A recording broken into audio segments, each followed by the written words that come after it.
Aplauda Jesus. Glorifique o nome do Senhor. Aleluia. Glórias a ti, Jesus. Aleluia. Boa noite, igreja. Paz seja convosco, amém?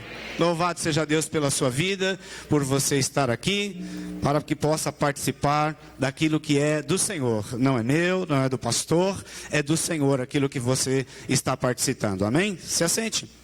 Obrigado. Louvado seja Deus. Este é um momento especial para a igreja, a Santa Ceia do Senhor. Fomos chamados para participar do corpo e do sangue do Senhor, representados aqui, né, na ceia. O pão na figura do corpo e o cálice na figura, né, do sangue de Cristo. Que você esteja feliz por isso. Que você possa se alegrar por ser participante de algo tão poderoso. Em algum tempo levavam isso ao extremo. E era um momento assim onde as pessoas ficavam meio que se sentindo meio que condenadas. Porque se falava muito do pecado, daquilo que havia acontecido. E se perguntava, será que você está, né, apto a participar da ceia do Senhor?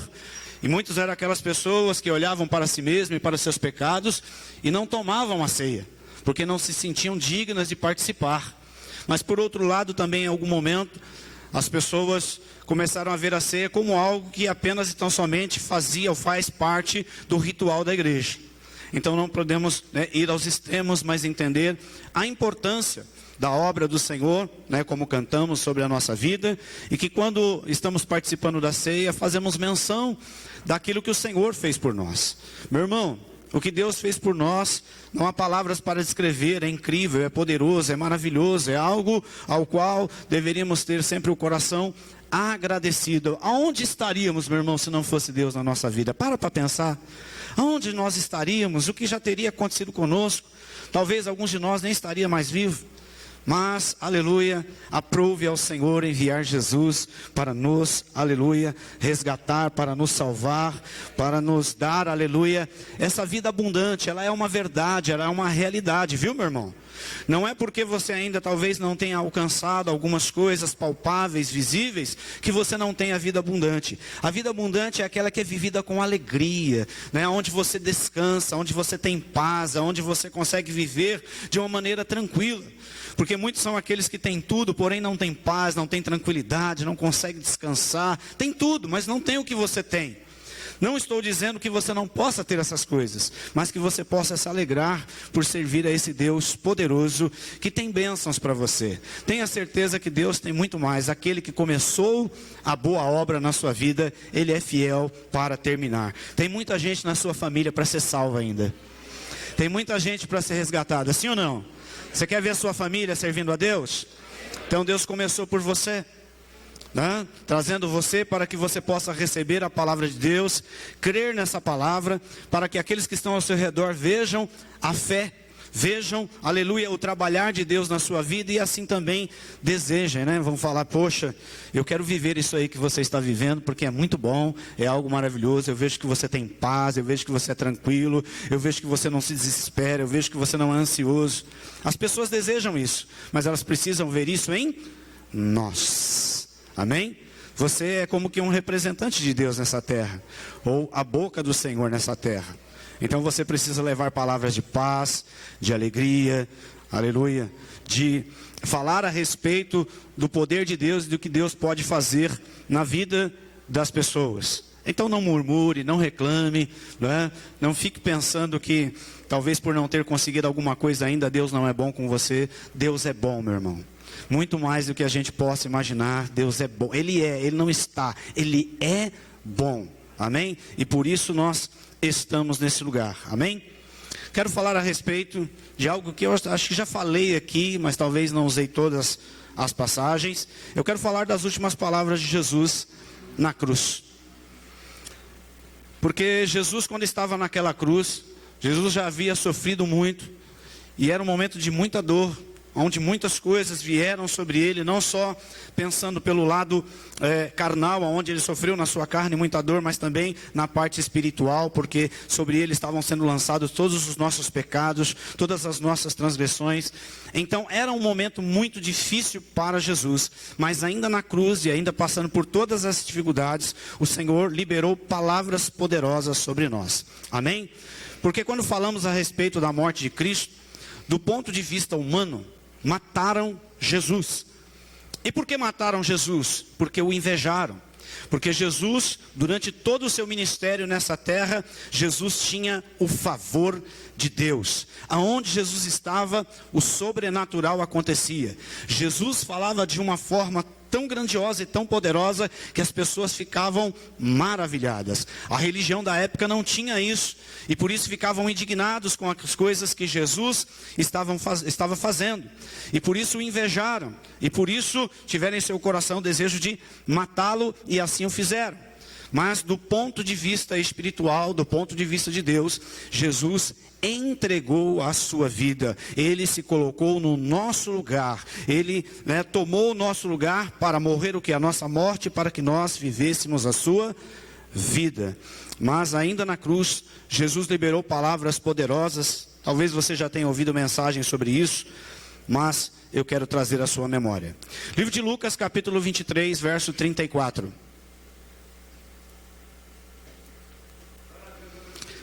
Glória a Jesus. Hoje eu vou precisar do operador ali, para que me ajude. Livro de Lucas, capítulo 23, verso 34. Jesus disse: Pai, perdoa-lhes, pois não sabem o que estão fazendo. Então eles dividiram as roupas dele, tirando sortes. Jesus, mesmo no momento de dor, de sofrimento, está falando sobre perdão. Esta é a consciência que nós precisamos ter na nossa vida, de que o Senhor trouxe o seu perdão sobre as nossas vidas, que Jesus trouxe a nós o que nenhum outro poderia trazer. Os nossos pecados faziam separação entre nós e Deus. Estávamos afastados do Senhor, estávamos longe do Senhor, estávamos mortos em nossas transgressões e em nossos pecados. E naquele momento, aquelas pessoas que viram Jesus fazer tantas coisas, tantos milagres, estavam ali, disseram, prendam Jesus, soltem Barrabás. E Jesus está ali num lugar que parecia ser o fim, o lugar de morte, mas naquele lugar ele está liberando perdão. E é importante que nós tenhamos a consciência do perdão, porque ele é a base para a nossa nova vida com Deus. Não há nada que tenha ficado, porque o Senhor perdoou os nossos pecados. O Senhor não veio para nos condenar. E a prova disso é que no momento em que ele está naquela cruz, ele não pediu justiça e nem vingança. Mas o Senhor disse: Pai, perdoa eles, porque eles não sabem o que estão fazendo. Jesus, no seu ministério, viu o quê? A necessidade das pessoas, o quanto elas precisavam de Deus, o quanto elas estavam andando em caminhos que não eram do Senhor, o quanto estavam desviados do Senhor, o quanto eram os seus pecados. Jesus viu a necessidade do povo, que este povo precisava de um Salvador, que este povo precisava de perdão. Ele não veio para apontar o dedo na nossa cara e dizer e falar a respeito dos nossos pecados, mas para falar que existe perdão para todo o pecado que é cometido. Pastor, sendo assim, então eu posso viver a vida no pecado? Não, não é isso que o Senhor está dizendo. O Senhor está olhando para nós, sabe quem nós somos, sabe o que acontece na nossa vida, que em algum momento eu e você podemos pecar, sim ou não? Mas o Senhor tem perdão para as nossas vidas. O Senhor, mesmo nesse momento tão difícil, não condenou aquelas pessoas, mas liberou perdão sobre a vida delas, que também se estende a nós que estamos aqui. Livro de Lucas, capítulo 7, verso 36.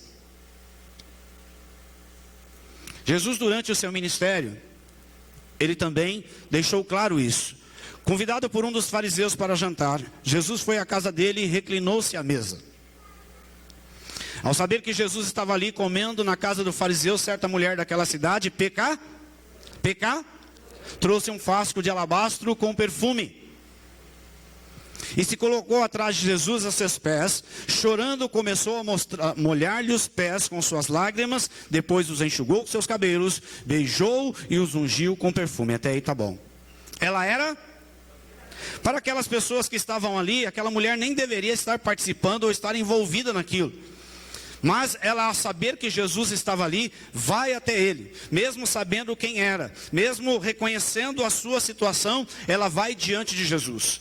Como alguns acreditam, eu também, esse não é o primeiro encontro que ela tem com Jesus. Nesse primeiro encontro que ela tem com Jesus, ela vê o amor de Jesus por ela, como nós também devemos observar e estar certos e convictos do amor de Jesus por nós. O amor de Deus, eu gosto de dizer isso, nos constrange, porque é um amor que vai além de todas as coisas, que não olha para a nossa condição, o que fizemos ou deixamos de fazer. Ele nos ama e por isso está disposto a perdoar todos os nossos pecados. Aquelas pessoas que viram aquela mulher ficaram indignados. Ela é pecadora, mas ela está ali, chorando aos pés de Jesus, está enxugando com seus cabelos, está ungindo Jesus.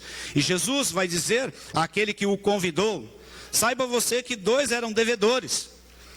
Um devia um pouco menos, um devia um pouco mais. Mas ambos foram perdoados. Qual desses vai amar mais? Aquele a qual a maior dívida foi perdoada. Por que aquela mulher está fazendo tudo aquilo? Porque ela tem consciência do quanto foi perdoada. Quando nós temos a consciência de o quanto fomos perdoados, certamente a nossa disposição para fazer para o Senhor será muito maior. Porque o que Deus fez na nossa vida, irmão, é muito mais do que podemos imaginar, muito mais do que podemos pensar. Talvez você possa dizer: eu não fiz isso, eu não fiz aquilo, eu não era como essa mulher, eu não era como fulano, como ciclano. Mas todos nós pecamos, todos nós fomos destituídos da glória do Senhor. E o Senhor nos resgatou, não buscando condenação, mas trazendo salvação. Então a consciência do perdão de Deus nos coloca em disposição para fazer mais para o Senhor. João capítulo 8.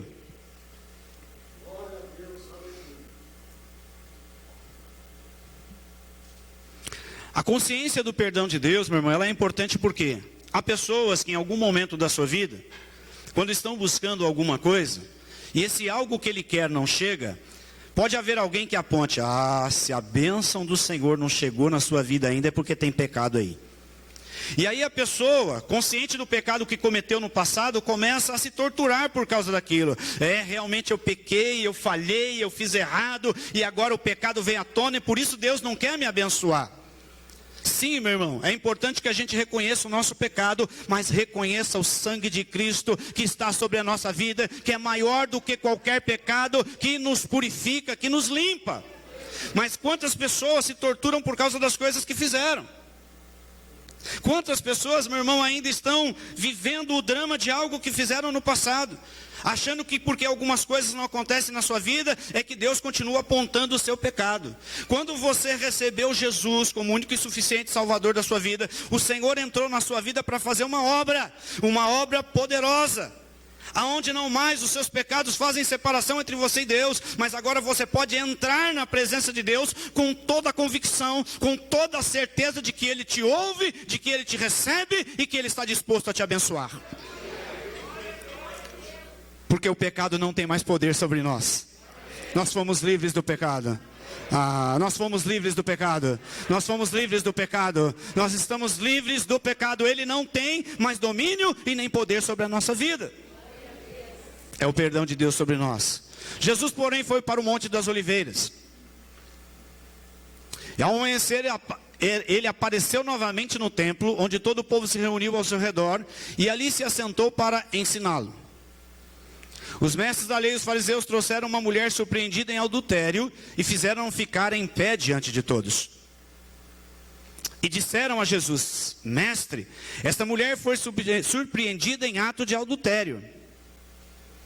Na lei, Moisés nos ordena apedrejar tais mulheres. E o Senhor, que diz?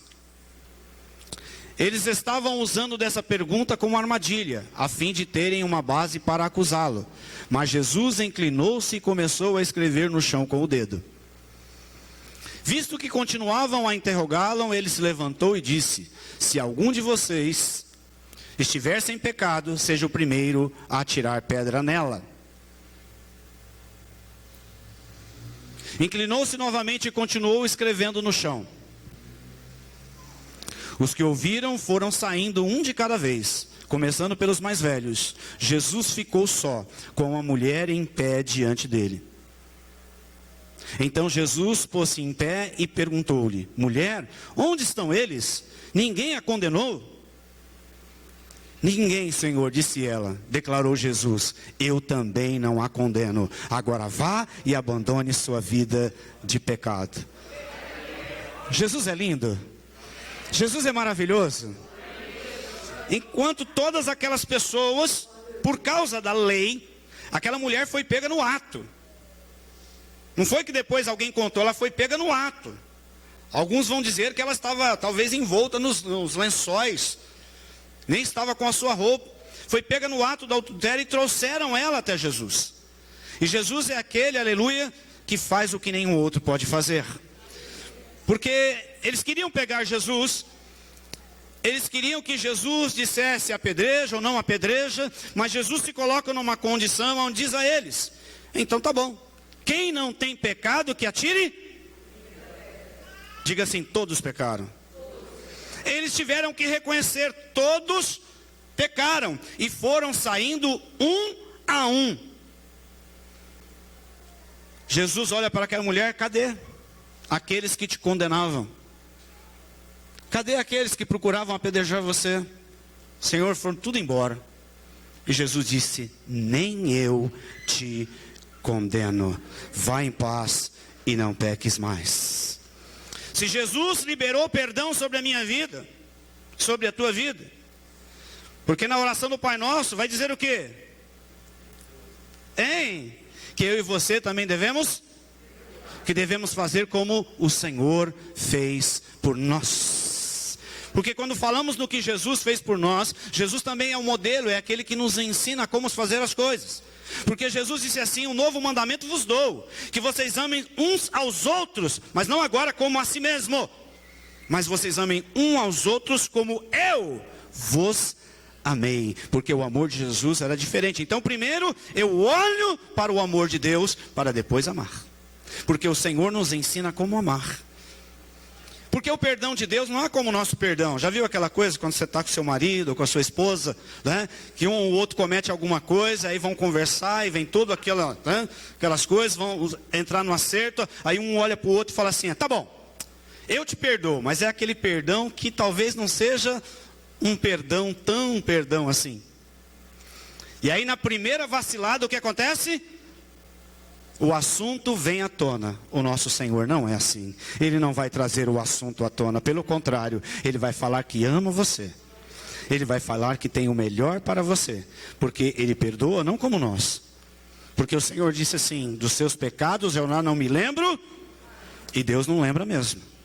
E nós precisamos aprender a liberar perdão. Porque Jesus, na cruz do Calvário, no momento mais difícil, Ele está liberando perdão sobre pessoas que de repente estavam ali dizendo: prendam ele, crucifiquem Jesus e soltem Barrabás. Mas o Senhor liberou perdão. Então não esteja preso a nenhum pecado do teu passado, não esteja preso a nada que você tenha feito, porque o Senhor liberou perdão sobre a sua vida. Se alguma coisa ainda não chegou na sua vida, se há alguma coisa que você espera do Senhor e ainda não veio, fique em paz no seu coração. Deus tem o tempo certo para todas as coisas. Deus já determinou que vai abençoar você. Você já é um abençoado e Deus tem mais bênção para você. Não olhe para você, que todas as vezes que você olha para você mesmo, em algum momento você se condena. Olhe para a cruz de Cristo. Ora para aquilo que foi liberado sobre a tua vida e tenha paz, tenha descanso no teu coração. De novo, o Senhor não está liberando por você viver uma vida de pecado. Porque alguns vão dizer, como está escrito, né? Aonde abundou o pecado, superabundou a graça. Então agora vamos, pecar mais. O próprio Paulo vai dizer: vamos pecar mais para que a graça seja maior? De maneira nenhuma. Porque o pecado não faz bem para ninguém, inclusive para nós. É por isso que o Senhor tem nos ensinado a viver uma vida, aleluia, em louvor, em adoração ao Senhor, para que não vivamos uma vida de pecado. Eles têm nos ensinado as coisas que nós precisamos saber para que entendamos a vida que agrada a Deus. Você é um ser ao qual o Senhor escolheu, cheio do Espírito Santo, cheio da unção, cheio da graça, tem a palavra de Deus, tem a presença de Deus, tem o conselho de Deus, você tem tudo para ter uma vida abençoada. Então Deus nos deu muito mais do que a gente possa pensar ou imaginar. Livro de Efésios, Marcos capítulo 2. Só para enfatizar o que eu estou te falando. Falei dessa passagem na última mensagem. Poucos dias depois, tendo Jesus entrado novamente em Cafarnaum, o povo ouviu falar que ele estava em casa. Então muita gente se reuniu ali de forma que não havia lugar nem junto à porta, e ele lhes pregava Vieram alguns homens trazendo um paralítico carregado por 4 deles. Não podendo levá-lo até Jesus por causa da multidão, removeram a parte da cobertura do lugar onde Jesus estava, e pela abertura no teto baixaram a maca em que estava deitado o paralítico. Vendo a fé que eles tinham, Jesus disse ao paralítico: filho, os seus pecados...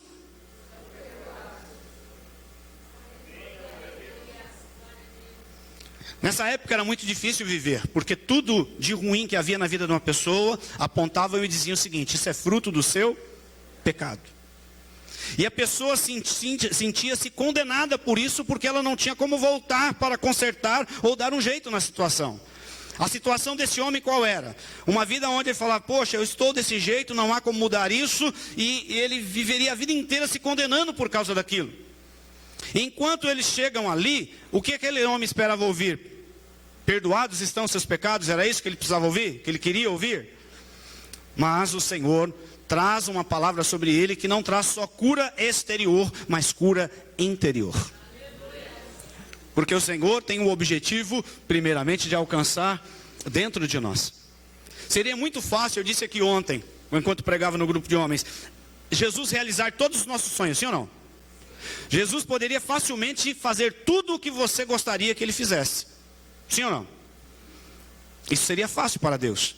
Mas será que, mediante a todas essas coisas que nós recebêssemos, nós mudaríamos a nossa vida? Será que nós mudaríamos ou iríamos gozar desses benefícios até em algum momento esquecendo que Deus existe? Então Deus está trabalhando o nosso coração.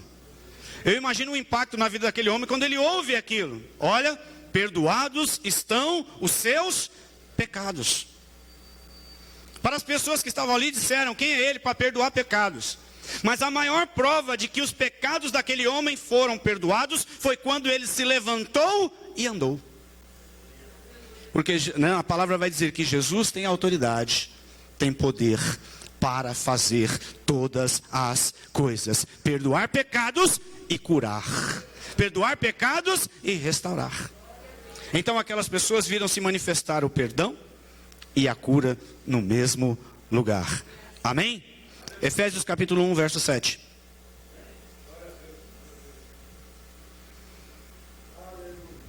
Quantos estão me entendendo? Nele temos a redenção por meio de seu sangue, o perdão dos... Não está no singular, o perdão dos... Diga assim: eu pequei mais de uma vez. É o perdão dos pecados, de acordo com as riquezas da graça de Deus. Não de acordo com a nossa maneira de pensar, com a nossa maneira de agir, mas de acordo com a graça de Deus. Todos os nossos pecados foram perdoados por causa do sangue de Jesus Cristo que está sobre a nossa vida. Quem crê nisso, diga amém. Diga assim: eu fui justificado. Não, diga com fé: eu fui justificado. Lucas capítulo 23, verso 43.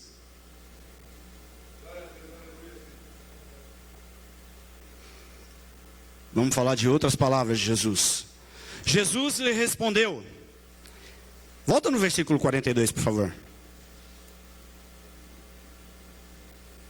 Então ele disse: Jesus, lembra-te de mim quando entrares no teu reino. Jesus lhe respondeu: eu garanto, hoje você estará comigo no paraíso. Jesus está na cruz, sofreu muito, apanhou muito, sangrando, e alguém lhe faz uma oração. Jesus poderia dizer: olha, agora não dá para te atender, não está vendo minha situação, olha como eu estou aqui. Mas Jesus, mesmo estando na cruz, ouviu a oração daquele homem que estava ao seu lado. Jesus estava entre dois salteadores, entre dois ladrões, enquanto um estava dizendo: você não é o Cristo, você não é aquele que havia de salvar, de curar, de fazer, livra-te a ti mesmo e livra também a nós. Mas o outro vai dizer: olha, nós estamos aqui porque nós fizemos coisas erradas, mas ele não fez nada de errado. Ele reconhece a condição de Jesus, de que Jesus está assumindo o nosso lugar. Ele não cometeu nenhum pecado, mas assumiu o nosso lugar, levando sobre si o meu e o seu pecado. Então, mesmo estando naquele momento, Jesus ouve a oração daquele homem. Uma oração que foi sincera, uma oração que foi verdadeira. Ele poderia ter pedido qualquer coisa, estava pensando nisso. Ele poderia ter pedido qualquer outra coisa, mas ele disse assim: lembra-te de mim. E aí Jesus vai dizer para ele: eu não só vou lembrar de você, mas estaremos juntos no paraíso. Porque o Senhor não só lembra de você, mas Ele está com você. Ele é com você. Ele permanece com você. Não importa qual seja o momento da nossa vida, Ele está conosco. Eis que estarei convosco todos os dias, até a consumação dos séculos. Jesus disse para aquele homem: não vou só lembrar de você, mas hoje você estará comigo no paraíso, estaremos juntos. Esse é o Senhor a quem você serve. Não há momento, não existe momento ao qual Deus não nos ouve. Eu pensei que ia ter um glória a Deus, mas tudo bem. Não existe nenhum momento ao qual Deus não nos ouve. Lá no banheiro da empresa, eu tenho certeza que em algum momento alguém aqui já foi orar. Eu fui um. Teve um dia, se eu chorar você não liga. Eu fui muito humilhado na empresa. Um cara me humilhou até dizer chega.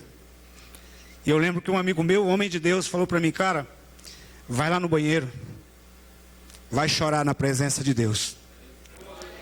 Gente, eu fui naquele banheiro, eu chorei que nem criança, mas chorei mesmo. Quando eu terminei de chorar, veio aquele alívio, veio aquele algo de Deus, e eu creio que Deus ouviu só o meu choro, porque eu só chorei. E veio aquele alívio, veio aquele contentamento. Quando eu saí, estava o meu amigo Claudinei, me perdoe por emocionar, me esperando, e falou: e aí, você está bem? Já vejo que o seu olhar e o seu semblante está diferente. E eu tinha tudo para ir até aquela pessoa que me humilhou e falar um monte de coisa para ela. Eu tinha tudo para fazer isso, mas no meu coração não estava isso. E eu me lembro que pouco tempo depois, aquela pessoa que veio me humilhar chegou até mim, falou: Valmir, eu preciso te dizer uma coisa, cara. Eu agi errado com você. Aquilo que eu fiz com você eu não posso fazer com ninguém. E ele me pediu perdão aquele dia. E eu falei: Deus, o Senhor é um Deus tão poderoso que eu não abri minha boca, apenas chorei. Mas Deus é um Deus justo, e um Deus que ouve o nosso clamor. Não importa o momento que você esteja vivendo, não importa onde você esteja, o Senhor sempre está disposto a ouvi-lo. Como o Senhor, naquele momento de dor, naquele momento complicado da sua vida, aquele homem orou e ele atentou à oração que foi feita ali. E ali ele disse palavras de vitória para aquele homem: hoje mesmo você estará comigo no paraíso. O seu Senhor é maravilhoso, é poderoso, aleluia. Ele ouve você, meu irmão. Se ele ouviu este homem, esse ladrão, ao qual talvez alguns poderiam dizer: poxa, Jesus ouve a oração de um ladrão que está do lado dele. Porque alguns talvez vão bater no peito e dizer: o Senhor tem que ouvir a minha oração, porque eu faço tudo certinho, porque eu faço tudo correto. É eu que Deus tem que ouvir. Não, Deus está disposto a ouvir a todos. Porque há pessoas, mesmo aquelas que talvez ainda não sirvam a Deus, meu irmão, quando caem num buraco e digam assim: Senhor, me socorre, Deus está pronto para socorrê-lo, porque todo aquele que invocar o nome do Senhor será salvo, aleluia!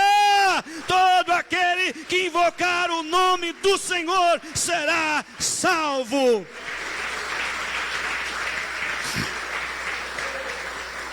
Se o Senhor atendeu a este homem, como não vai atender você? Como num momento tão difícil o Senhor atendeu, como não vai atender você agora? Porque Ele ressuscitou ao terceiro dia e está à destra de Deus Pai. Como Ele não vai atender você? O Senhor, Ele não veio ensinar você a ser salvo. Eu brincava aqui com os homens ontem. Era um momento propício, né? Falei ontem aqui para o pessoal, quando a gente se reúne com homens ou com mulheres, para a gente falar, né, sobre como ser um bom pai, como ser um bom marido, como ser um bom filho, como ser um bom empregado, como ser um bom patrão, como ser um bom servo do Senhor. E aí a gente vai trazer a mensagem dizendo assim: 7 passos para ser um bom marido, 7 passos para ser um bom pai, 7 passos para ser um bom filho. É tanto passo que daqui um pouco você não sabe em que passo que você está. E eu disse assim: meus irmãos, sejam cheios do Espírito Santo do Senhor, creiam na palavra de Deus e tudo vai se resolver. Então Ele não veio nos ensinar como ser salvo, Ele veio nos salvar. Então todo aquele que invocar o nome do Senhor será salvo. Deixa eu correr aqui. João capítulo 19, verso 25. Me perdoe, fiquei emocionado mesmo, viu? Sabe há quantos anos aconteceu? Eu acho que já faz uns 20 e poucos anos. Mas eu me lembro como se fosse hoje. Por isso que eu chorei. Perto da cruz de Jesus estavam sua mãe, a irmã dela Maria, mulher de Clopas, e Maria Madalena. Olha que nome bonito aí, Clopas. Você colocar no seu filho. Quando Jesus viu a sua mãe ali, e perto dela o discípulo a quem ele amava, João, disse à sua mãe: aí está o seu filho. E ao discípulo: aí está a sua mãe. Daquela hora em diante, o discípulo a recebeu em sua família. Jesus está na cruz, está no momento mais difícil da sua vida. Acredita-se que naquele momento, José, esposo de Maria, os estudiosos dizem que ele já havia morrido. E Jesus seria o arrimo da família. Jesus seria a pessoa que ia tomar conta da sua mãe. Mas Jesus agora está na cruz. Está no final da sua vida. Mas mesmo assim, Ele não quer ver a sua mãe desamparada. Como também não quer ver você desamparado. Jesus diz a João: está aí a sua mãe. E diz a ela: está aí o seu filho. Mesmo no momento de grande dificuldade, Jesus não desamparou. E Jesus jamais vai nos desamparar. Sabe que em algum momento Jesus pode usar pessoas, porque eu gosto de dizer que Jesus não usa coisas para nos abençoar, Ele usa pessoas. E talvez Jesus esteja levantando pessoas para abençoar você, para chegarem a você com algo que talvez você esteja esperando, querendo, desejando. Porque como foi dito aqui, Jesus está usando pessoas para que esse lugar esteja com as portas abertas. Ele está usando pessoas que em seu coração se dispõem a ofertar, a dizimar, a entregar ao Senhor. Porque nada aqui é nosso, tudo é do Senhor. O Senhor usa pessoas para administrar, mas também usa pessoas para abençoar. E Ele usa a pessoa de João. João, está aí a sua mãe, cuida dela. E João, entendendo como que fosse a última missão que o Senhor está delegando a ele, naquele momento, ele assume aquela mulher, Maria, como sendo a sua mãe, e a recebe em sua família. Deixa eu dizer uma coisa: você pertence a uma família muito grande. Não, você não se deu conta do que eu falei. Você pertence a uma família muito grande. A família de Jesus, a família de Jesus. Você pertence à família do Senhor. Por isso, há em nosso coração o prazer de abençoar irmãos. Os irmãos, quando estão fazendo a cesta ali do lado, eu imagino a alegria deles, não é, irmã Dalvina? E daqueles que estão com ela. Os pastores se alegram por ver pessoas que se dispõem a ajudar umas às outras. Deus está usando a sua vida. Porque talvez se dependesse só de nós mesmos, a gente não faria. Mas vem esse algo de Deus sobre nós, essa palavra do Senhor sobre nós, que nos faz se desprender das coisas terrenas, pensando o seguinte: eu não tenho muito, mas o que eu tenho eu vou dividir com o outro. O que eu tenho eu vou abençoar o outro.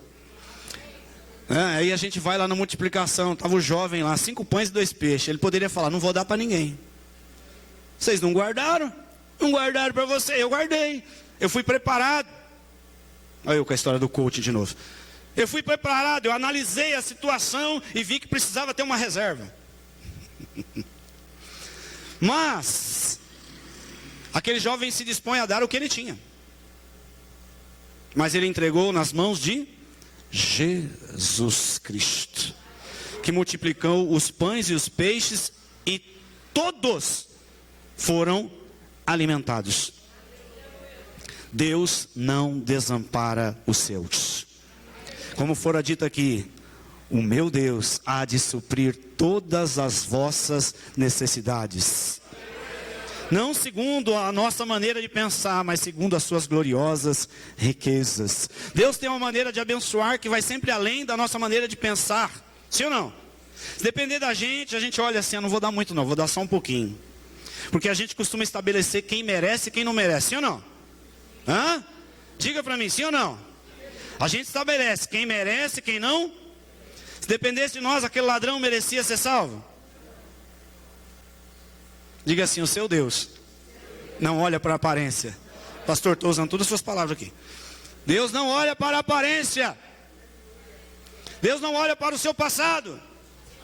Deus está olhando para o hoje, olhando para o teu coração agora, dizendo: eu sou o seu Deus. Eu sou o seu Senhor. Todos podem te abandonar, mas Deus jamais abandonará você. Teve um glória a Deus aqui, um ali, mas sabe o que eu devo dizer de novo? Deus nunca vai abandonar você. Seus irmãos, seus pais, seus amigos, pessoas que você conhece, podem te abandonar, mas Deus nunca vai abandonar você. José, toda a sua família ali, os seus irmãos, né?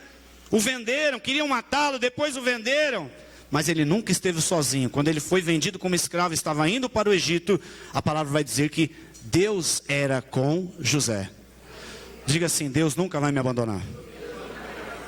Então para de se sentir sozinho, abandonado, como se ninguém estivesse fazendo nada por você. Deus está fazendo por você, é Ele que olha por você. Antes mesmo da necessidade chegar, Deus já tem um plano. Será que você crê nisso?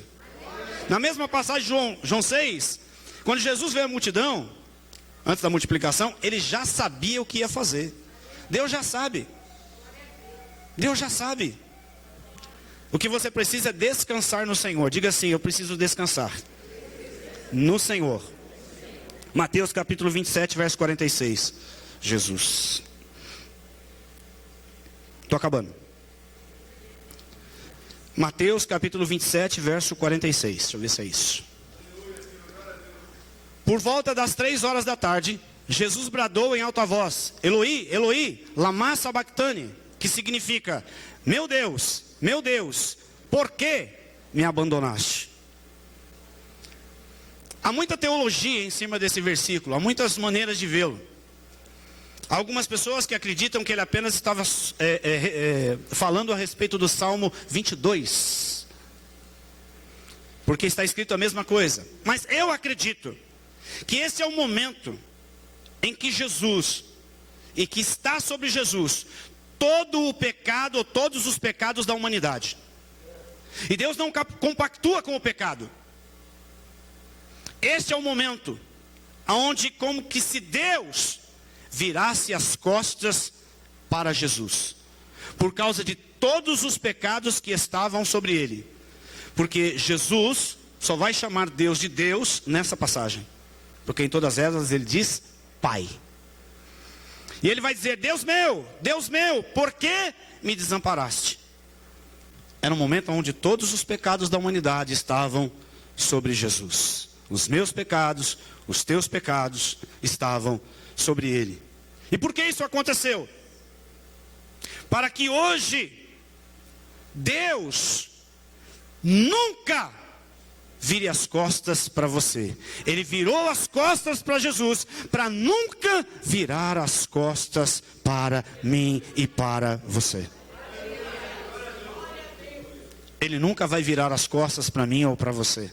Independente do que possa acontecer, do que a gente possa fazer. Eu vou te dizer uma coisa nessa noite. Deus olhando para o seu futuro, Ele já sabe o quanto você vai falhar, sim ou não? E ainda assim, Ele continua amando você. Ainda assim, Ele não vira as costas para você. Pelo contrário, Deus está trabalhando sempre ao seu favor. Jesus, Ele nasceu para morrer. Dá para pensar um negócio desse? Ele nasce predestinado à morte. Mas ainda assim, Ele cumpriu toda a sua caminhada. Ele concluiu o propósito que era de Deus. É por isso que Isaías vai dizer: Ele levou, tomou sobre si todos os nossos pecados, todas as nossas transgressões, todas as nossas dores, e pelas suas pisaduras nós fomos? Nós fomos ou seremos? Nós fomos ou seremos? No que você acredita? Que nós fomos ou seremos? Diga assim: eu fui sarado por causa da obra de Cristo. Então recebe cura sobre a tua vida. Recebe cura sobre a tua vida. Recebe cura sobre a tua vida. Porque a obra de Cristo contempla a nossa cura. Interior, exterior. Nossa mente. Uma mente renovada, vida transformada. E o Senhor tem renovado a nossa mente. Glória a Deus. João capítulo 19, verso 30. Jesus orou dizendo, né? Deus meu, por que me desamparaste? Para que você hoje possa orar. Pai meu, grande é o seu amor por mim. Você pode fazer essa oração hoje ou não? Ou será que você duvida do amor de Deus? Ou será que você acha que Deus virou as costas para você? Hoje você pode orar dizendo: Pai, porque a palavra vai dizer que Ele nos deu poder de sermos feitos. Diga assim: eu sou filho. Mas não que não aquelas coisas que você vê só na placa do caminhão lá, né? Creia, você é filho. E Deus ama os seus. E Ele vai dizer que nós, sendo maus, sabemos dar boas coisas aos nossos filhos. Imagine o Pai Celestial. O que Ele não fará por você. Ele já fez e continua fazendo na nossa vida. Glória a Deus. Tendo provado o vinagre, Jesus disse: está.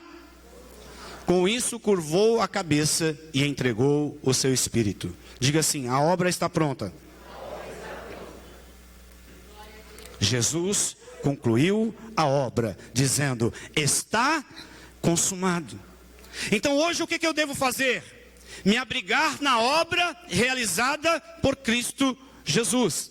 Porque Deus tem trabalhado para nos colocar em Cristo. Porque não é a minha performance, não é o que eu faço, é o que Cristo fez por mim. Uma vez eu crendo nisso, certamente eu estarei abrigado em Cristo. Esse é o trabalhar de Deus na nossa vida, nos colocar em Cristo, crer na obra realizada por Cristo, porque através de Cristo nós fomos justificados, fomos purificados, fomos limpos. Amém ou não amém? Amém. Parece que você não me entendeu. Romanos capítulo 5, verso 9. Diga assim: está tudo pronto. Como agora? Como quando? Como quando? Agora por acaso é agora? Não, tá bom. Como agora fomos justificados por seu sangue, muito mais ainda por meio dele seremos salvos da ira de Deus. Por causa da obra de Cristo você foi justificado. Não é porque você é bom, não é porque você sabe fazer as coisas. É por causa da obra de Cristo, é nela que nós precisamos crer. Por isso Jesus está dizendo, está consumado, está feito, está terminado. Agora, aleluia, nós nascemos para uma nova vida. Uma vida segundo os princípios estabelecidos por Deus. Porque alguns, quando aceitam Jesus, dizem assim, eu vou ter que abrir mão disso, eu vou ter que abrir mão daquilo, não vou poder mais fazer isso, não vou fazer mais aquilo. Mas a proposta de vida para nós, através da obra de Cristo, é muito maior do que você imagina. É uma vida abundante, como disse o Senhor. Eu vim para que tenham vida e vida abundante. Mas em quem? Em Cristo. 1 Coríntios capítulo 1, verso 30. Os diáconos, a pastora pode se posicionar aqui.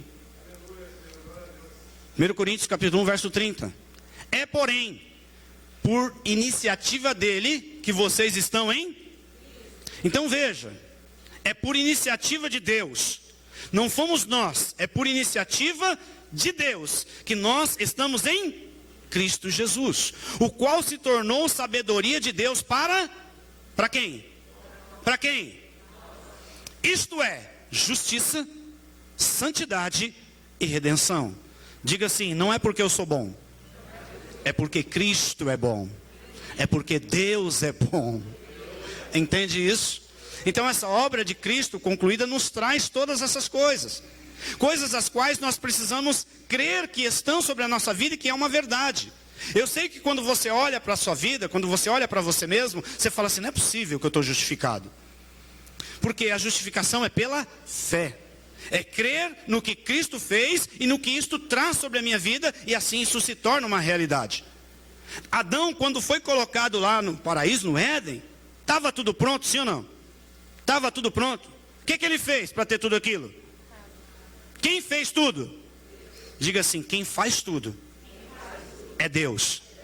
Por isso, Ele é digno de toda a glória, de todo o louvor, de toda a adoração. Porque a obra é dele, ele fez a obra, ele fez o que nós não poderíamos fazer, enviou Jesus e através de Jesus ele conclui uma obra poderosa, que nos salva, que nos liberta, que nos dá uma vida abençoada. E é nisso que nós precisamos crer. Quando Jesus naquela cruz diz, está consumado, está terminado, é porque esta obra, aleluia, realmente está feita. Para que eu e você gozemos de todos os seus benefícios. Porque alguns acreditam que o que Jesus fez foi só para nos salvar. Sim, mas muito mais do que isso. Porque em Cristo, estando em Cristo, se Cristo venceu, eu também sou um vencedor. Se Cristo conseguiu, eu também consigo. Se Cristo fez, eu também faço. Ele disse, eis que vos dou poder. Ou seja, Ele está conosco. Ele falou assim, obras maiores do que essas, vocês, no nome de quem? Diga assim, tudo é Jesus. Tudo é Jesus. Que você possa descansar na obra de Cristo. Salmo 127, verso 1.